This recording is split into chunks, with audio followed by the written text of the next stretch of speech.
रात का सन्नाटा था, चांद भी बादलों में छुपा हुआ था। अली और जैन पुरानी हवेली के सामने खड़े थे, दिल जोर जोर से धड़क रहे थे। अचानक दरवाज़ा खुद ब खुद खुल गया, एक ठंडी हवा का झोंका उनके चेहरे से टकराया।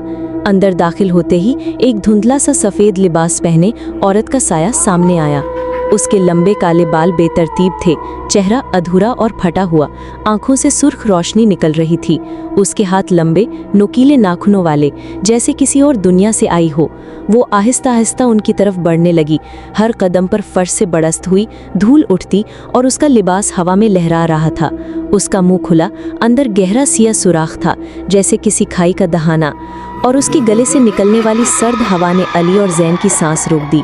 अली ने मोबाइल की टॉर्च ऑन की तो पूरी शक्ल साफ दिखाई दी, घने बाल, फटे हुए कपड़े और चमकती हुई सुर्ख आंखें जो सीधी उनके दिल में घुस रही थीं। जैन ने चीख कर कहा, दौड़ो, लेकिन भूत ने अचानक अपनी पूरी ताकत दिखाई। उसने हवा में हाथ उठाया और एक जोरदार चीख निकाली।